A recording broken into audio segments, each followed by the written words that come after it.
Ms. Wells. And hello, everybody. I will now call the meeting on Monday, February 15th of the Senate Judiciary Committee to order. I think that we have one bill on our agenda today, and before that, I will ask that our secretary please take the roll.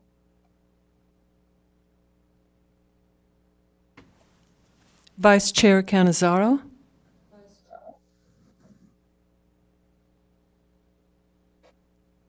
It looks like she's not here yet, but I know that she will be joining us. I would ask that you mark her present when she appears. And as always, I will try to remember to chime in when I see her and there is an appropriate break. Thank you. Senator Orenshaw. Present. Senator Harris. Here. Senator Settlemeyer.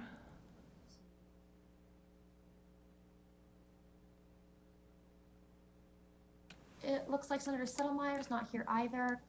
And so I would ask that you mark him present when he arrives, and I will let you know when that is if I see him and there's a good opportunity. Sorry, Chair. Somebody called in at the same time, which then unfortunately muted my microphone. Sorry about that, Chair. No, that's okay. I'm having trouble scrolling on Zoom today, so I can only see 6 people at a time. Normally I can see more of you, but I'll work on that. Senator Hansen. Here. Senator Pickard. Here. Chair Scheibel. Here. And I figured out how to scroll through Zoom. So now I am more equipped to deal with the business of the day, which should also reflect that we have members of committee staff present. Mr. Guinan, if you would please let the secretary know who those are. Thanks, Madam Chair. This is Patrick Guinan. That would be myself, policy analyst for the committee, and our legal counsel, Nick Anthony. We're both present. Thanks. Thank you. And now I will open up the hearing on SB 72. I believe we are joined by Sheriff Chandra to present the bill. And I thought I saw him on I see him on camera. Please go ahead whenever you're ready, Mr. Chandra. Good afternoon, Madam Chair and members of the committee. My name is Sharath Chandra, Administrator for the Real Estate Division. I'm here to present SB 72 for your consideration. As members of this committee know, the Real Estate Division encompasses the Office of the Ombudsman for owners in common interest communities and condominium hotels.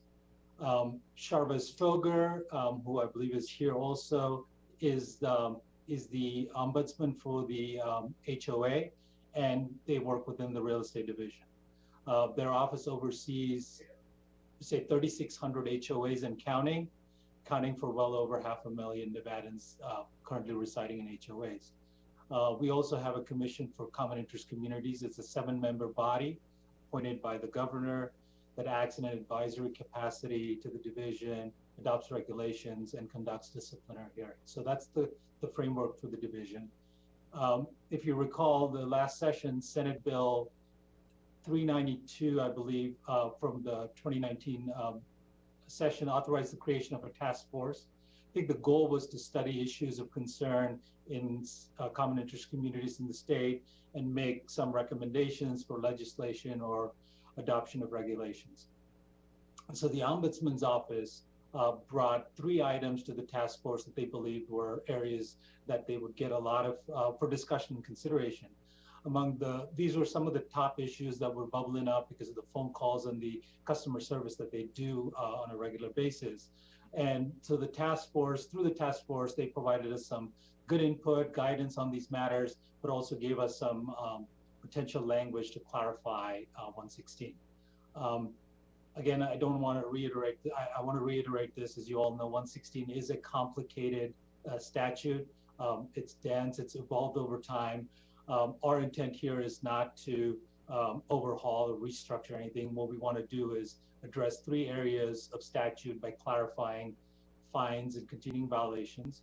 We want to talk about the foreclosure procedures as it relates in 116, and finally, clarification on client-attorney privilege matters and due process for homeowners when they go to a hearing for violations. Lastly, in concluding this, I just want to say that after the bill was introduced, we had some discussion with industry and community association institution, which represents a lot of the HOA members. And one of the concerns, one of the things that we discussed with the health and safety welfare violations, that in the bill proposes capping them. Because of the nature of these violations and the degrees of severity that they see across health and safety, we felt that maybe the commission would be a better place to talk through the entire matter. And they could establish the regulations, establishing the limitations on the amount of the fines. The regulatory process will offer a little more input and discussion, and we could have workshops and talk about kind of what that health, welfare, safety violations look like and what the parameters of those are. So in statute, we'll probably propose general language that allows the commission to make those decisions. And with that, I'll stop the presentation, and I'm happy to answer any committee's questions. Thank you. Thank you, Mr. Chandra. Do we have questions from the members of the committee? It looks like Senator Settlemyre has a question. Go ahead. Thank you.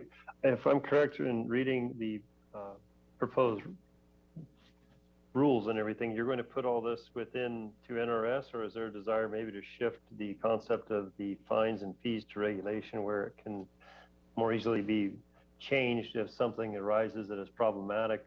Myself, I'd like to see something put forward that there's a range.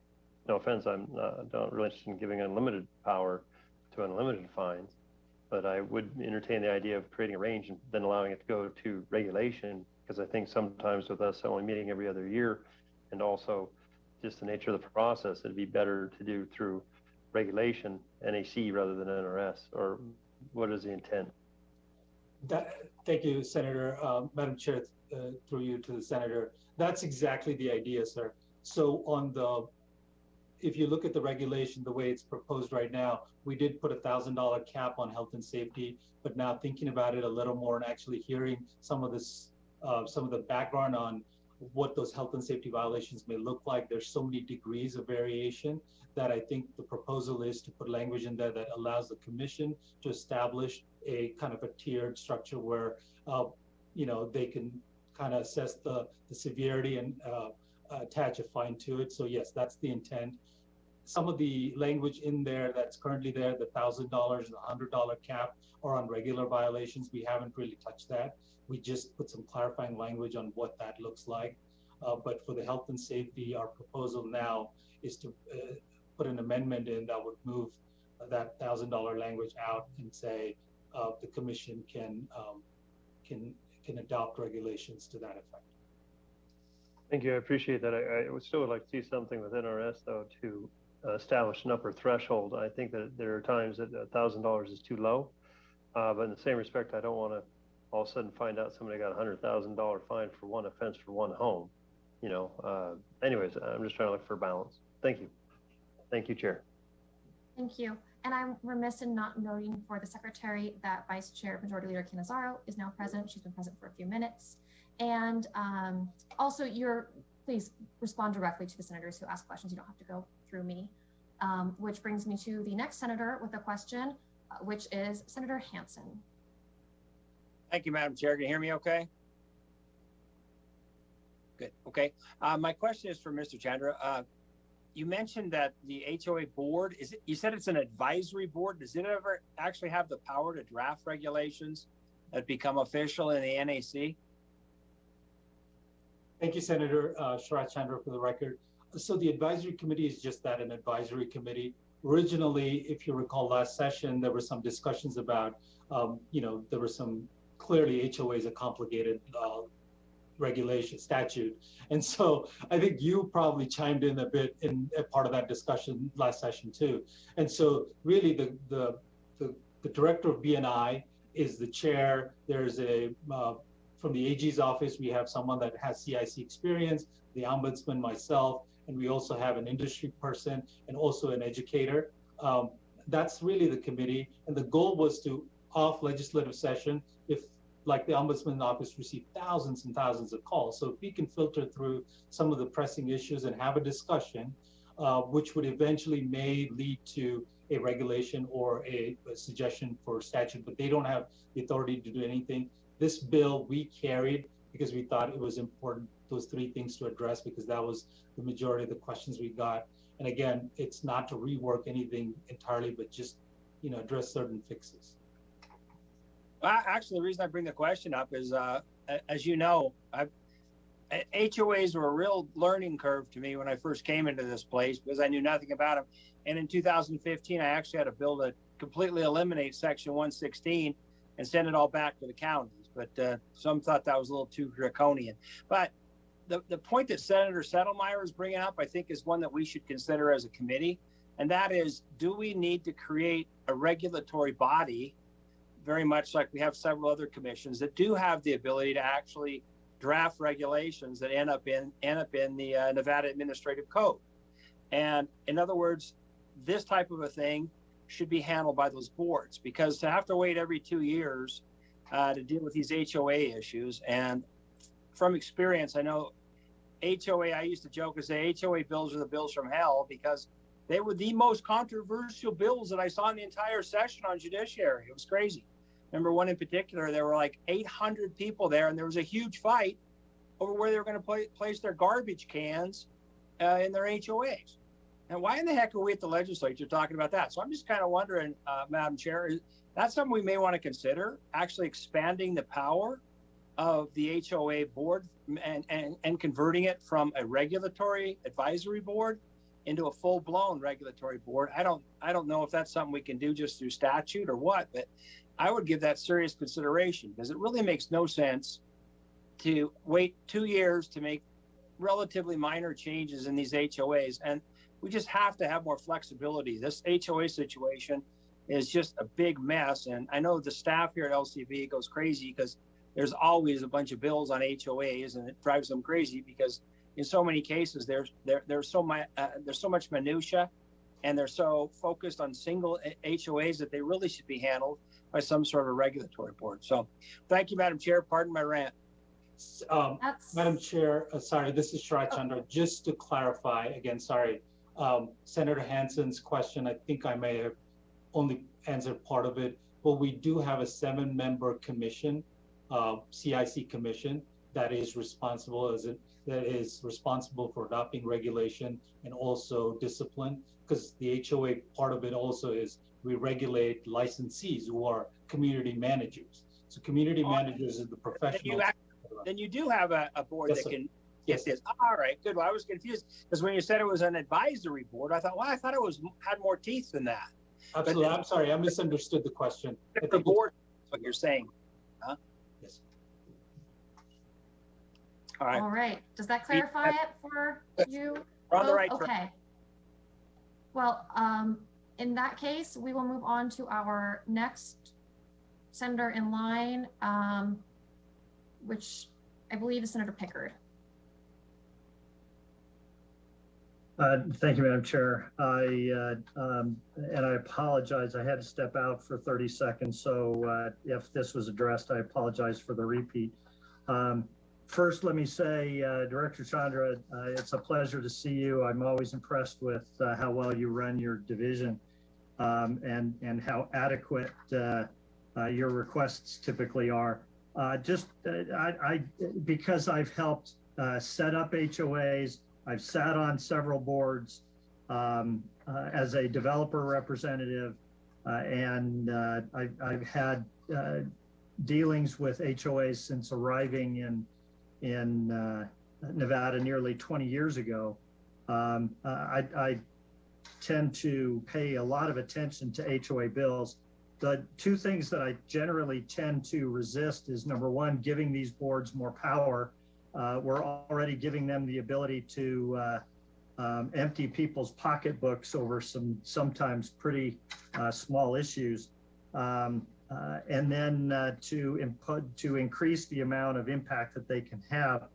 But the main question that I have has to do with Section 2, specifically sub B2, where we're giving the boards the ability to fine up to $1,000 for each violation when the violation poses an imminent threat of causing substantial adverse effect on health, safety, or welfare of the unit's owners. That surprises me because, frankly, we typically, almost all of the HOAs exist within an area that is covered by either a county or a municipal ordinance that allows code enforcement to step in and address these very issues. So to say nothing of the potential effective double jeopardy where they may have a municipality going after them on a code violation, and then here comes the civil fine. Why do we think we have to boost this up to $1,000 per violation? That seems excessive to me. Thank you, Senator Pickard. Appreciate your endorsement of some of the things that we're doing. But to answer your question, sir, so really that's the section that I talked about. So just to back up a little bit. So currently there is no cap. So there's a health and safety welfare violation that associations administer. There is no cap, or there's no kind of guidance on what that is and what it looks like. But really they address a lot of the issues like, shootings, those kind of things that the Ombudsman's office doesn't really see these, but they do come up a lot of times. And so dumpster fires, some of the examples, and I think the industry can give more examples of it. So the goal was to create a framework of how to address these health and safety issues, but not put a cap on it, but actually allow the commission to develop the CIC commission to develop the framework for these health and safety violations. Because otherwise, a regular fine is $100 capped at $1,000, and so this one had no cap really to say, and also so everyone interpreted it differently, and so the thought was to have some kind of a framework around it to address just the health, welfare, and safety violations. All right, and I appreciate that. And Madam Chair, if I can, I'm sorry, and Chair Scheibel, if I can follow up. Thank you. As I went into the few cases, the cases are sparse on this, but some of the district court rulings that I did run across suggested that a fine that wasn't, where we had no guidance, had to be reasonable. And they used the caps, the $100 and $1,000 cumulative as a guide. This would increase that tenfold. We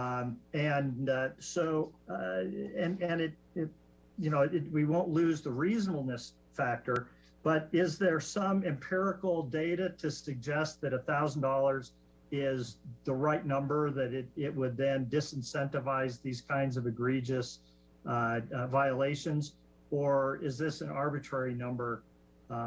This is the one part of this bill that I really stumbled across.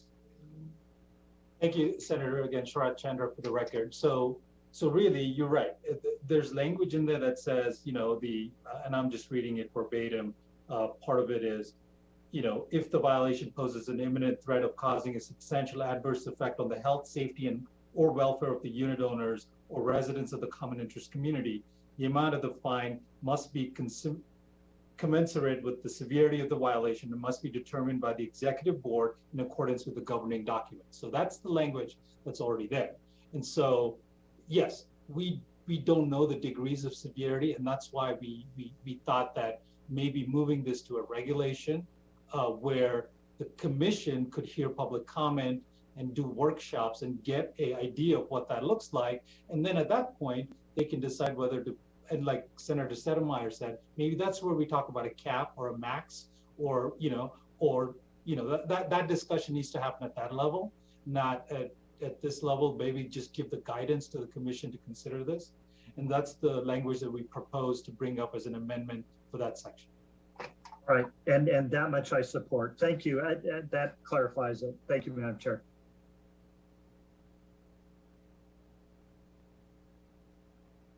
All right, we will move on to Senator Orenshaw.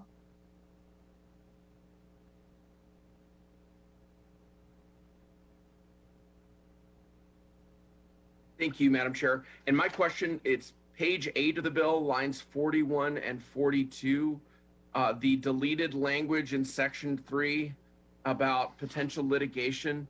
my question is, if that language passes, then would the executive board of a homeowners association be able to meet in private with, let's say, an attorney or a law firm that's soliciting their business, and it wouldn't be, open to all the members of the homeowners association? That was a concern I had with the deletion of that language there on page 8. Thank you, Senator Earnshaw. This is Sharat Chandra, Administrator for the Real Estate Division. Again, the idea was currently the language is very narrow. So the only time an executive board may meet in executive session is to consult with an attorney for the association on matters related to proposed or pending litigation. So what we did was we wanted to allow them the ability to meet with their attorneys on issues not always related to pending litigation, but anything where there's attorney-client privilege. And then we reference NRS 49.035 to 49.115, but that's not for any other purpose of bidding or soliciting business. That has to go through their regular process. Thank you. A brief follow-up, Chair? Yes, go ahead. Oh, thank you. So then that would be for an already existing attorney-client relationship, not potentially hiring a new attorney, soliciting that homeowner association. Yes, sir. That's my understanding. Thank you, Administrator. Thank you, Chair.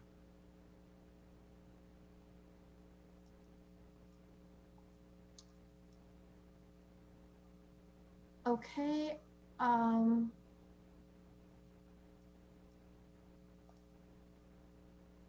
It looks like Senator Settlemeyer, did you have another question?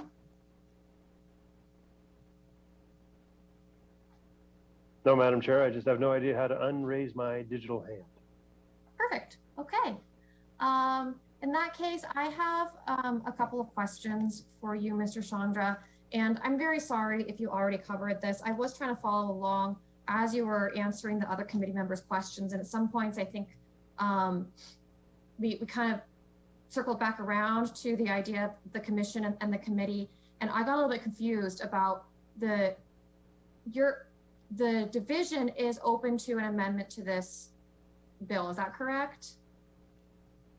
That is correct. We will work on that language and we will bring it in. The division will work on that language. We've got some ideas. And I think we've listened to some of the concerns that were out there on that cap. So we will bring an amendment. We'll keep it simple. And the idea is to put language in there that gives the commission the ability to establish those limits.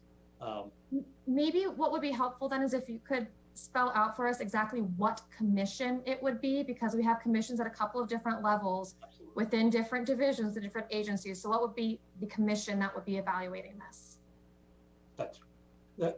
Okay, we could do that. So again, I think this is probably where it's my fault. I didn't clarify it right at the beginning because Senator Hansen also seemed to kind of have a different understanding. So in statute, there is a real estate commission. It's a 7-member body that consists of owner-developer, like Senator Pickard said, and also has 2 homeowners. It also has a HOA attorney, and it also has a CPA. So it's a complete broad mix of folks that live in HOAs and have HOA experience, auditors, those kind of things. And so that commission, the 7-member commission, adopts regulation, finds and hears disciplinary cases against licensees, and also advises the division.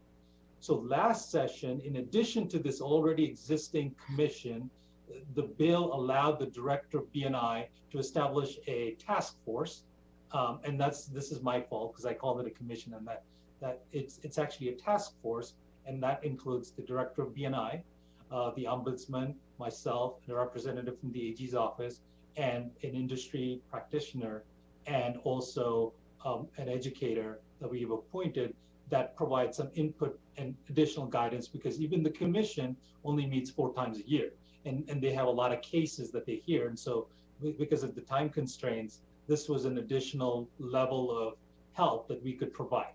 And so some of these ideas went through that task force and then now made it into the form of a bill.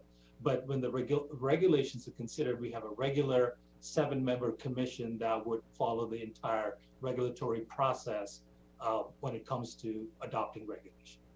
I don't know if that clarifies it or not. And when you say the regulatory process, are you talking about the process outlined in 233B? That is correct. Okay, so the amendment that the division is proposing would be to send the question about the caps to the Real Estate Commission. The Common Interest Communities Commission, yes, within the Real Estate Division. Is that the 7-member board that you previously described? That's right. Okay, and would it have to go through the task force at all? Or could it go through the task force at all? It could go through the task force, but I think it's probably, the commission is probably the best, because the task force is essentially a temporary appointed task force. So the commission is appointed by the governor, and they serve 3-year terms, and that are, they could be renewed. And so that is really the body that would make those decisions. So potentially, and I'm just looking for quick language here, we would probably propose, the language would probably look like the commission, the real estate, the Common Interest Community Commission would establish limitations on the amount of the fines, and something to that effect would be the language that would go into statute, as opposed to saying $1,000 cap. And Okay. I'm sorry, I That's must have okay. messed this That's whole okay, and thing. I'm sorry, other members of this committee are probably more familiar with this portion of the NRS even than I am, but I need to understand this in order to properly assess the bill. And I don't know the difference between the Real Estate Commission and the Common Interest Community Commission. So if you could explain to me the relationship between those two, I think that would be helpful. So it's exactly the same as the Real Estate Commission, except it covers 116 and 116A. The Real Estate Commission covers 645. And then we have another commission that is the Commission of Appraisals that covers 645C. And so there's 3 commissions that that's under the Real Estate Division, for lack of a better word. And so just like the Real Estate Commission, the CIC Commission, it's the same functions, but they only oversee 116 and 116A. Same functions, different members? Different members, yes. And the I'm sorry, Chair. And above the 3 of those commissions, is there an overarching regulatory body? This is Sharath again. No, there is no. Those are the 3 commissions. And then the task force was something that last year there was a bill that wanted to make certain changes. And so I think there was a compromise, and then the task force would assist in providing some input to the division and potentially to that commission, the Common Interest Community Commission, for regulatory changes. All right. I think that helps clarify it. Sorry we put you through the ringer there, but we appreciate your time and clarity with us. I don't see any other hands raised.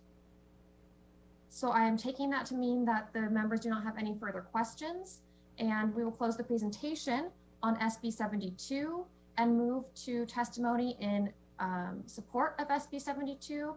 I'll remind everybody here to testify in support, who should be on the phone right now, that you will be limited to 2 minutes per caller. You can submit additional comments online. You can submit them in writing if you haven't already. And if you listen now for the cues from our fantastic staff at BPS, Mr. Kyle will help you get on here to testify in support of SB 72. Thank you, Chair Scheibel. To testify in support of SB 72, please press *9 now to take your place in the queue. Once again, to testify in support of SB 72, please press *9 now to take your place in the queue. Caller with the last 3 digits 942, please slowly state and spell your name for the record. We'll have 2 minutes and may begin now.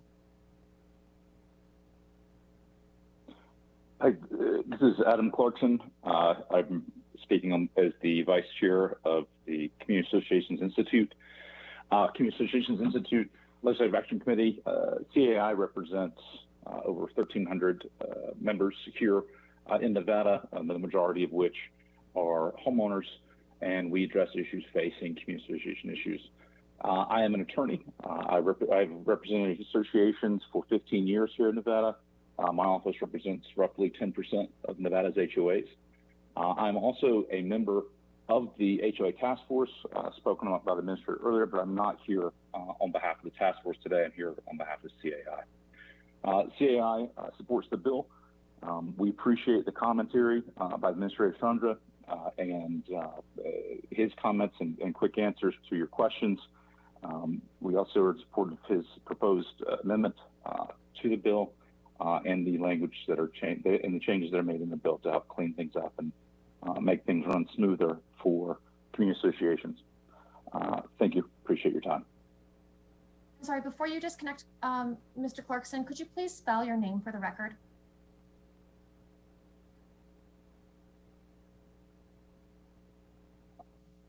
Yes, it's Adam Clarkson, A-D-A-M, and last name Clarkson, C-L-A-R-K-S-O-N. Thank you. Thank you, caller. Mr. Kyle, we can move on to the next caller. Thank you, Chair Scheibel. At this time, there are no more callers in support at this time. All right, then we will close testimony in support of SB 72 and move to testimony in opposition of SB 72. Thank you, Chair. To testify in opposition on SB 72, please press *9 now to take your place in the queue. Once again, to testify in opposition of SB 72, please press *9 now to take your place in the queue. Caller with the last three digits 668, please slowly state and spell your name for the record. You will have 2 minutes and may begin now. Yes, my name is Chris Harden, and I'm speaking about SFR Investments. I submitted a written opposition to a small part of SB 72, just the portion dealing with the regular fines, the cap being lifted from 1,000 to a higher number. I want to elaborate on my reasoning. With regard to fines not related to health and safety, I wanted to reduce the incentive of an HOA from profiting from an ongoing violation and to keep the focus on resolving the violation. HOA fines are often dubious and often don't serve to resolve the violation. For example, I've experienced several instances where a master HOA demanded one type of foliage in a front yard, while a sub HOA wanted a different type of foliage. No matter what we did, we were fined. It took us several years to work out this problem. Another problem we've had is that when we purchase houses that happen to have swimming pools, some HOAs demand that we seek architectural permission for the pool, even though the pool has been in the house for many years. I suspect this is because the HOA is trying to invent a reason to charge a $400 architectural fee. We also have problems where weed might pop up 1 month, and then we pick it, and then 3 or 4 months later pops up again, and they call it a continuing violation. And over several years, the violation fines get higher and higher and higher, even though the weeds only occur 3 times a year whenever it rains. Same with trash cans. So I just want to make sure the focus is on resolving the violation, and there's many, many ways in NRS 116 that can be done, rather than just piling on fees endlessly for years and years and years that no one can ever pay. Thank you.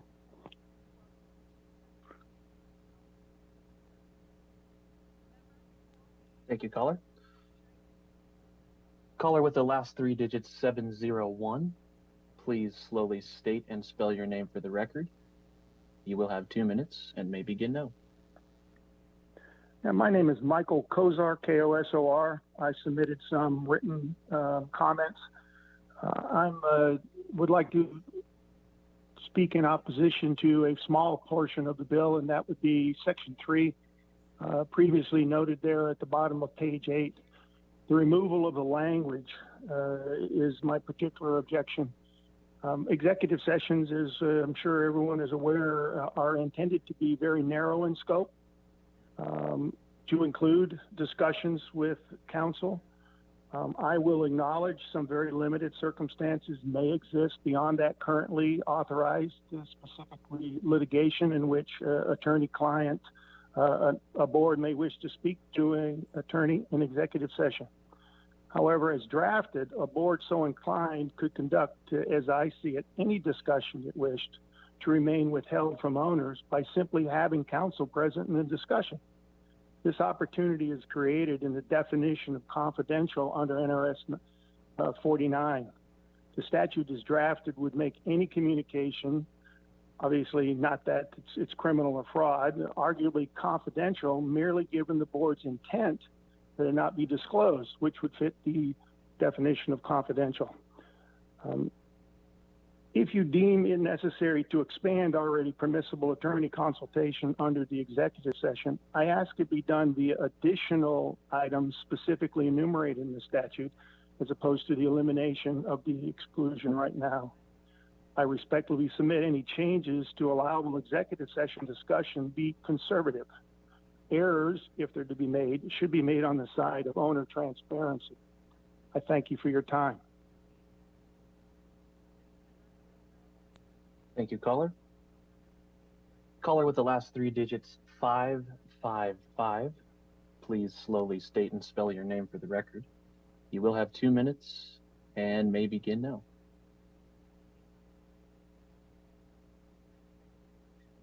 Once again, caller with the last 3 digits, 555. Please press *6 now to unmute yourself, then slowly state and spell your name for the record. You will have 2 minutes and may begin now.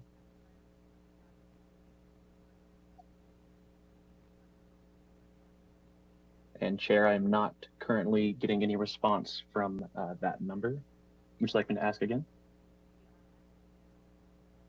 Sure, go ahead one more time. Sure, thank you.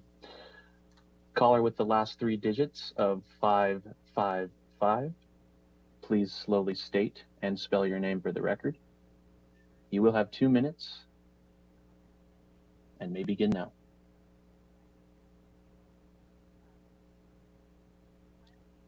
And Chair, that caller is still unresponsive at this time. All right, then. We will move on from opposition testimony and go to testimony in the neutral position on SB 72. Thank you, Chair. To testify in neutral on SB 72, please press *9 now to take your place in the queue. Once again, to testify in a neutral position on SB 72, please press *9 now to take your place in the queue. And Chair, at this time, there are no callers to give neutral testimony at this time. All right. Thank you so much, Mr. Kyle. That concludes the testimony on SB 72, and as such, the hearing on SB 72 is now closed. I will move to the last item on our agenda today, which is public comment, and ask that the lines be open for anybody wishing to give public comment of 2 minutes or less. Thank you, Chair. And while the phone lines are open and working, there is no one to give public comment at this time. All right. Thank you so much for your assistance. Thank you, everybody, for joining us today for this productive discussion. And that is the last item on our agenda. We will be adjourned until tomorrow, February 16th, also at 1 p.m. Thank you.